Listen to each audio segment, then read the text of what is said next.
this was a use of negative power to perpetuate a particular approach, and that's incompatible with the sort of processes that we're talking about. It's legitimate, entitled to do that, but it's not going to. Saying the only way we can do it is to recognise our formal structure, to go through our formal processes. And to say we've got how many thousands of organisations signed up, have a look at who some of them are. Are they any more legitimate than some of the people who are running independent dialogue? They're in a structure that's agreed. Great. But how is that? Is that part of the? How is that helping the situation at the moment? It could play a massive role in helping the situation at the moment, but people need to decide if they want to engage, and they chose not to, and that's their choice. And but what they offered as an alternative didn't seem to solve things either.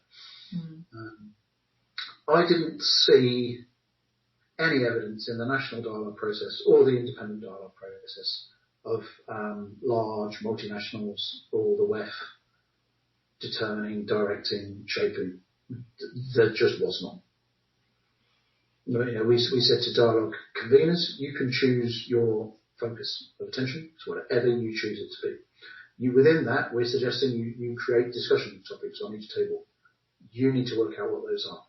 Nobody told them what that. So people have come together to have the conversation they want to have that they think they need. Other people have said that's not the conversation we want to be in.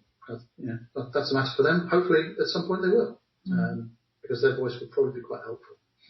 Yeah, I mean, it's so interesting, the critique that emerged from like the civil society mechanism of the CFS. The critique is around sort of multi-stakeholderism versus multilateralism. And I think that ultimately what their interest is in like a robust dialogue. Yeah, exactly. Yeah. And they do welcome it. Yeah. And the conversation actually is a conversation about power. About saying, if you're putting me in here with all sorts of other people, I represent farmers' organisations. Well, you represent a fair number of them, but others don't. You don't. And to say the only way their voice can be heard is through you, that's for them to decide, not me or anybody else.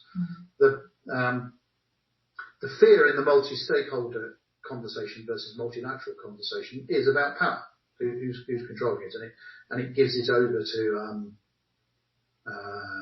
the multinationals and all this because it's not a level playing field. The reality is it's worked absolutely the opposite way, and I think CFS made a bad call, would be my judgment, and and I think it's a real shame because it would have been better for them being active players in it.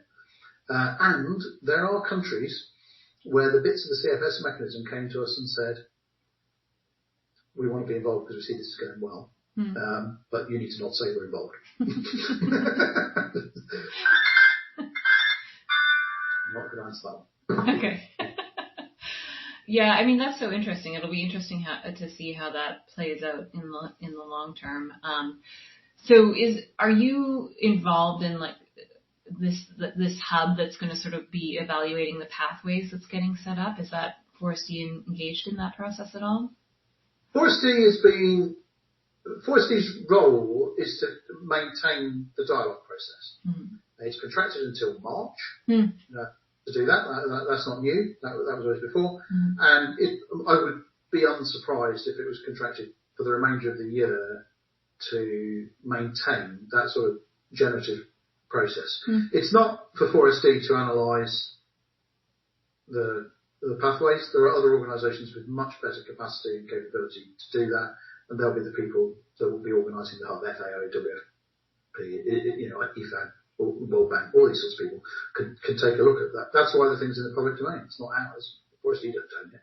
Forestry's role is to maintain that dynamic energy with countries that keeps that process focused on, well, what do countries want rather than what do agencies think is needed. And of course, whenever you, in a living system term, whenever you posit that sort of binary, you're wrong because it's an interaction between the two. But historically, there's been a strong emphasis on global programs and groups of global thinkers determining what's needed. And I think what we're being asked to continue to help with is, well, how do you maintain that strong country voice about, well, what's wanted here? and what can we actually handle, and how would it work. And when you put those two together in a dynamic sort of process, you get something that's probably really quite helpful. So yeah, we'll continue to be around, but the hub doesn't even exist yet. So quite what it looks like, we'll have to wait and see. And so, are you primarily working with the national dialogues until March, or what? Or all sorts of dialogues? Yeah, I mean, most of our effort and time is connected to through the national dialogue conveners. So the people nominated by their government to be the coordinating point for countries. We have well-established relationships with all of them, and continue to maintain those. So that's what we're doing. And how do we do that in service of the things that they want to do, and in service of the things that the UN wants to do? How do we help the hub with that so that they can make that mesh really well? So interesting. Yeah. And like, would you see a role for the dialogues to sort of continue forever? Like, I'm just wondering. Yeah, I mean, dialogue is one tool. Yeah. It's one tool in a systemic approach. There's lots of ways of doing things. It's very good where you lack a sense of clarity as to direction. It's not very good at producing plans. The things it does and things that it doesn't do. So dialogic processes should be part of the way that we deal as a world, as a country, as a community, as a family. Most families actually resolve things by a dialogic process rather than strategy of days. In addressing things that are complex. So it should, for me, it should be a legacy of the summit is that we have a now more commonly held and experienced way of dealing with tricky issues. Of course, for me, it should continue. Does that mean it's a program where we sort of lay down and these are the next stages? I don't think it will be that. I think it becomes much more dependent on the situation in each country. And there may be a few sort of critical things that might be good to do, but the timing of those may differ by country again. I mean, we set out a standard approach for the Dialogues of the Food System Summit that had 3 stages. I think 18 countries did all 3 stages. And don't quote me on that. Look at the census; it'll tell you. But most countries took it and used it because they couldn't get started that quick, or they got so excited by going to goodness knows how many Nigeria did stage 2 dialogues that bringing it all together was really quite hard.